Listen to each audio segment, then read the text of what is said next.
I'm here with my buddy Duke. He's the big dog at Shelby Humane that I've fallen in love with. And we're training him how to wear a head collar. Since he is literally the size of a miniature horse, it's really good to get him used to learning how to walk in a horse-like head halter. So that's what we're gonna work with him on today. This head halter is not the most fun thing to wear. It's kind of like us wearing a mask, how annoying the masks are because we can see them on our eyes and our peripherals, and it can feel kind of confining. So we want to try and train the dog to it. We never just want to kind of shove it on their face. So I'm going to phone call.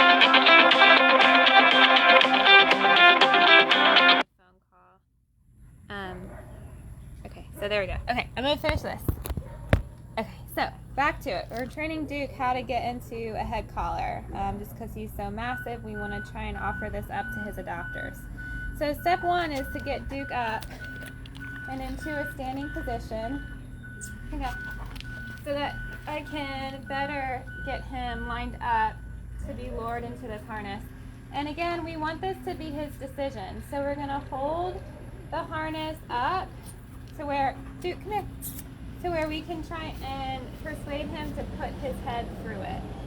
So I'm going to try and get his head facing the camera with this treat. And then we're going to lure his nose in like that and say yes when he does it. You guys can't see. Hang on. Hang on. Okay. Come here, Duke. Come here, friend. Come here, big guy. Duke, come here.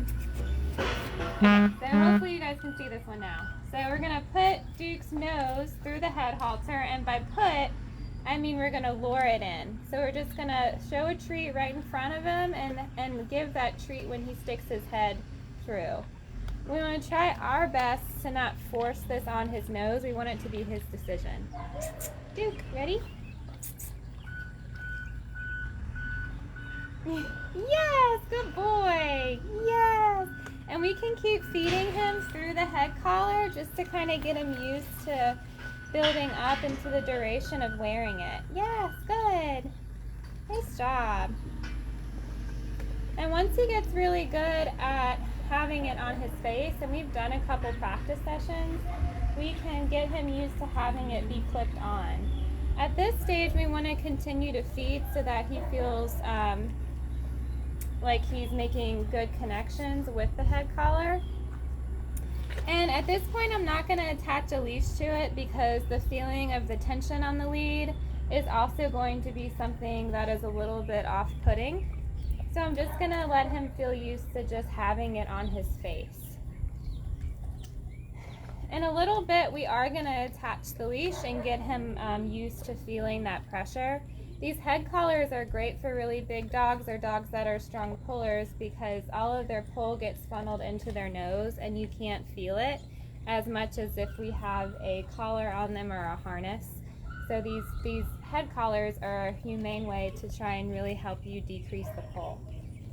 Alright, so now we're going to attach the leash, and the leash is going to fit onto this little floppy strap on the bottom here.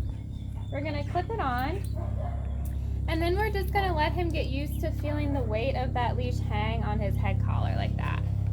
Oh boy, Duke. Hey, good. Alright, so now we're going to get up, and we're going to start walking with it. And the goal with the head collar is to get him acquainted to knowing that when he pulls, it means to stop. So if when he pulls, he stops, or when he pulls rather, on this, I'm going to try and call him back from it. Dude, come here. Just like that. So he pulled, and then I called him away so that the pressure on his face decreased. I'm just having to tighten this up a little bit because it's too loose. Whoa! And the slower that you go with this, the better. The slower you go with this, the better. Oh, got it? Alright, so we're walking along, walking along, walking along. If he pulls and turns around, I'm going to reinforce it by tossing him that treat. I'm just getting him used to the pressure of it, and then reinforcing his decision to turn around and come back to me instead of pull. You want to keep these sessions pretty brief, especially when you're first starting, so that the dog doesn't get too overwhelmed by the head collar. He's looking really sad in this right now. I promise you he's not. You want a treat? Yeah, see, it's not a big deal. So this is just how to train a dog again, how to wear the head collar. And you'd want to pepper in little sessions like this several times a day just to get them used to it. Head collars are a great humane tool to use for dogs that are really, really big pullers, or dogs that are reactive too. So if you have a reactive dog, being able to get them in a piece of equipment that can allow you to have more control over their mouth always makes me feel more secure. I want to remind everyone watching that Duke is available for adoption at Shelby Humane Society. He's about 100 pounds, so he's a big boy, and he's 7 years old. He acts like a puppy, very doofy and relaxed, and he loves to rub up on me and cuddle like a cat. Say bye, Duke. Say bye-bye.